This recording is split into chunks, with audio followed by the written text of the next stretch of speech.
Hello friends, welcome to Java IO tutorial. In this video, we are going to learn file output stream. In the last video, we learned about file input stream and we read a text file. Here we will see how to use a file output stream, and using the write method, we can write some content to a text file. So, as we already know, we end up with handling two exceptions. One is file not found exception and another one is IO exception.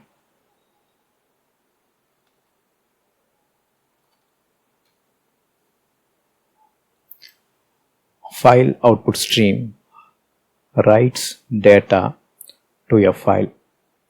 It can be either byte by byte, or you can write a complete byte to the file output stream.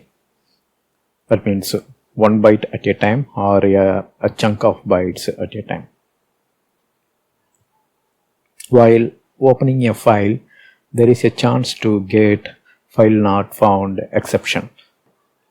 We can open a file and we will specify the path name as well as the file name, but in the physical disk the file may not be available. So in that case, you will get file not found exception.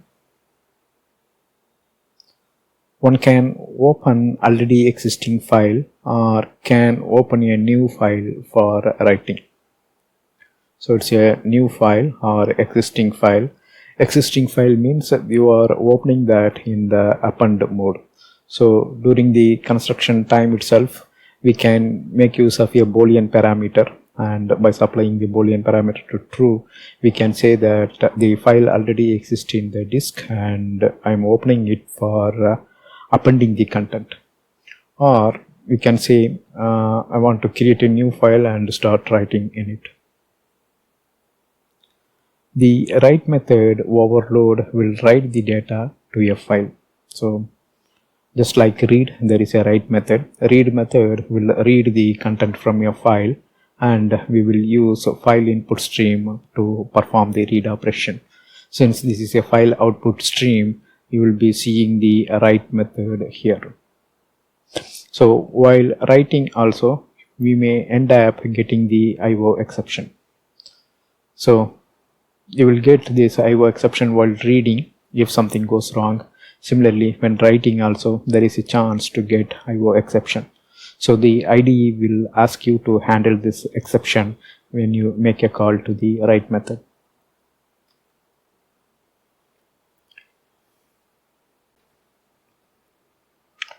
So this is the form we are going to design for this example, and here you can see this is the text field, and this is simply a label, and this one is a text area, and finally we have a button, and the corresponding controls are txt file name, that's a JText field. Then we are having a label, and we doesn't name this label, we still keep it as J label, but this one we named it as a txt file name. Then we place a JTextArea inside the scroll pane. Finally, we have a write to file button. Alright, now let's look at the code. btn write action performed. That means here we are handling the action performed event for the write to file button.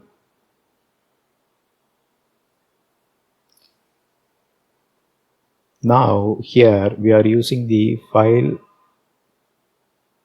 Here we are using the file output stream. Then file name, we are getting it from the txt file name. So txt file name dot get text, and now we have the file name. After that, ta file content dot get text. So this is the ta file content get text. That means here you have to type something. After typing it, you can click the write to file. Of course, you have to provide the file name and path. Then you can click write to file. So Here we will be getting the file name from control 1, and from control 3 we will be getting the content to write into the file, and the content to store is stored here as a data to store in a string format, and this is the file name. Next, if you see here within try catch, this is our file in output stream FOS equal to, we are constructing the object file output stream file name. Here we doesn't specify any boolean parameter. So here we are using the file output stream and we are specifying the file name, and if there is a problem while opening the file, we will end up in file not found exception, and we are printing that. Then we here have data to store, right? So we retrieve the content in terms of byte and forming a byte array. So whatever you type here, that will come here as a byte array. Then we make a call to fos.write. So since this is the write operation, fos.write means a file output stream dot write, and the data whatever you formed, that will be a byte array, and we are asking it to write. So here if you see, we are writing the entire content. Why? Because TA file content, this is the one get text, so we are retrieving all the text, then we are forming the byte array and we are passing that. So that means here we are writing all the content of this text file to a file name that we specify here. That's all here. Now we will go to the demo. So this is our NetBeans IDE. Now we will create a new class for this example, and we will name this as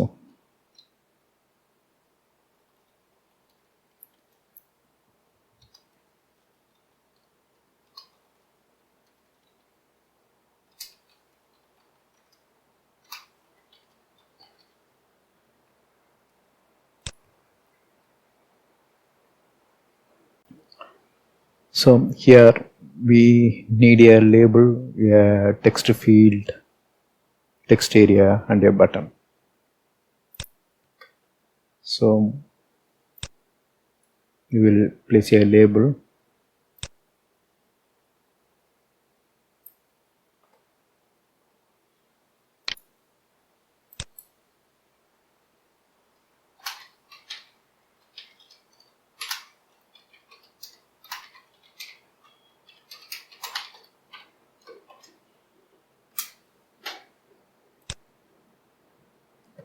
next we need to place a text field,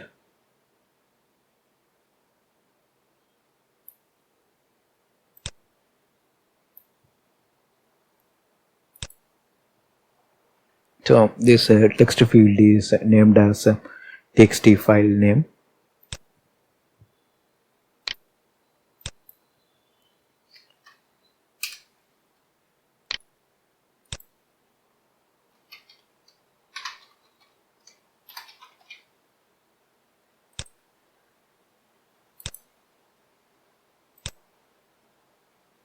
Next we need a JTextArea that needs to be placed inside the JScroll pan. So first we will place JScroll pan.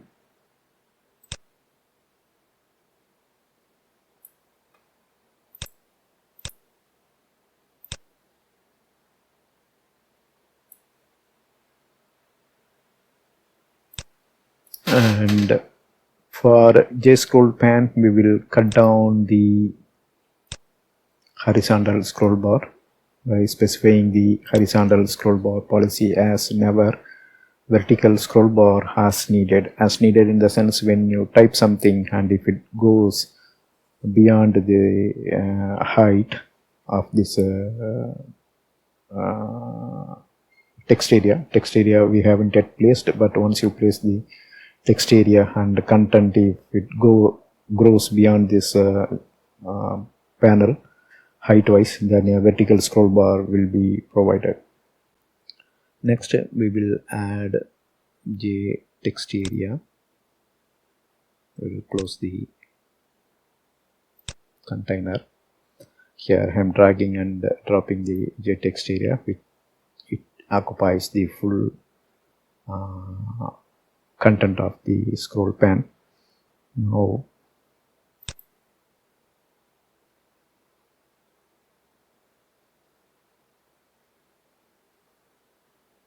so here we will turn on line wrap as well as wrap style word. That means when you are at the corner here, and if you type some word and some letters, if it goes beyond the width here, the entire word will come in next line. And JTextArea, we should name it as a TA file content. You can give any name, but since the code which I share will refer this as a TA file content.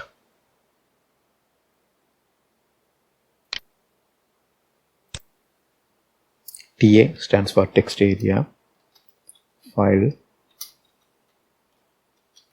content.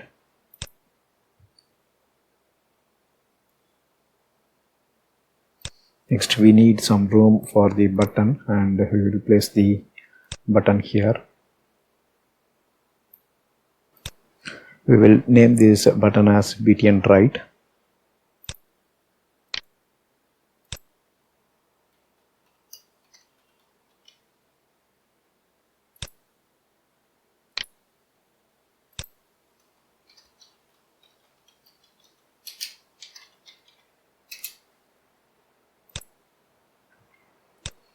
So that's all. We are done with our form design. Now we'll go ahead and handle the event for our button btn write action performed.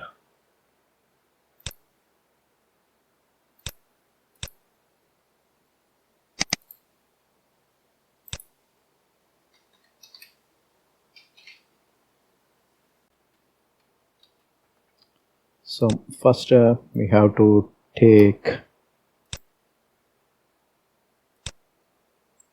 the file name.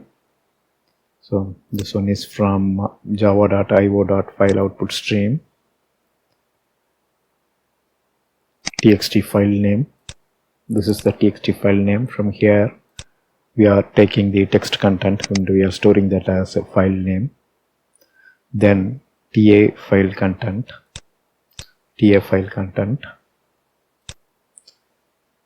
We are getting the text from this text area, and we are storing that as a data to store as a string.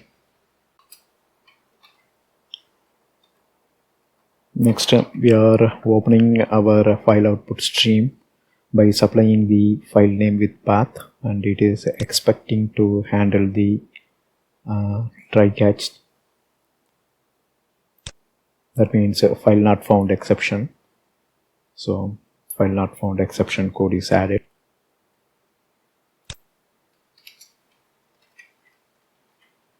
So in 5.2 code snippet, we are opening the file for writing.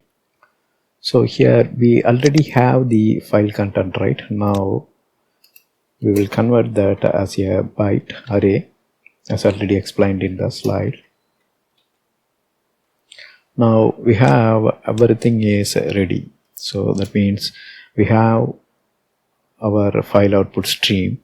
File output stream was already constructed with the file name. So the FOS file output stream knows where to write the content and where the file exists. And we also have the byte array, which is nothing but our text area's content. We already retrieved that using the getText, and here we used the getBytes function to convert the string into a byte array. Now we will attempt to write the content. So once again it's asking to handle the exception. So now we will handle this specific statement and surround that with a try catch. So previously, if you see, here we are trying to open the file and file not found exception. We handled that. here we are trying to write the content to the file, and there will be a possibility of getting the IO, input output related exception. So we handled that also. So after writing the content, we have to close it.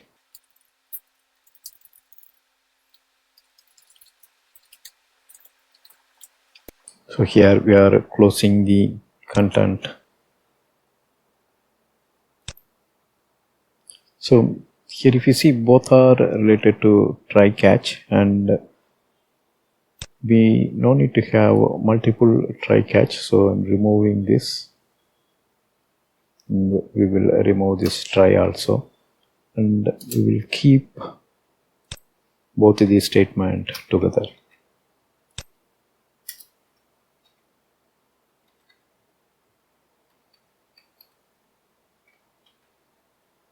So that's all. Now, since the exception is thrown by both write as well as close, we handled those together, or we kept both the statement which has the possibility of writing this exception.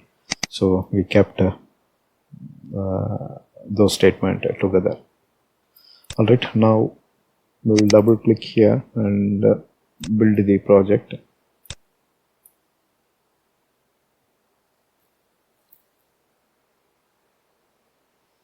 So we created this project when we talked about the logging.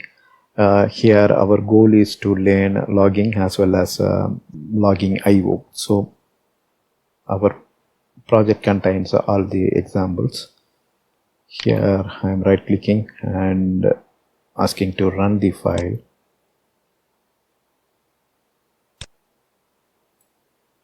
Here we will specify G drive temp abct.txt.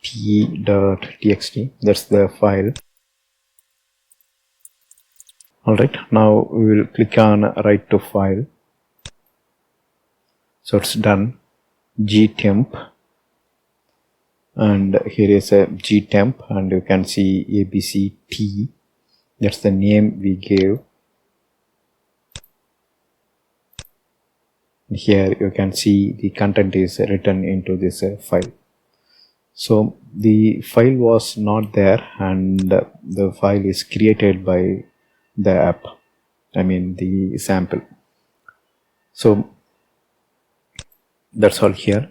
Here we used the file output stream to write the text content, and that's the use of a file output stream. So the text content is converted into byte array. Then we gave that byte array to the write method of the file output stream, and we return the content to the text file. So just now you saw the demo. Thank you for watching. Bye.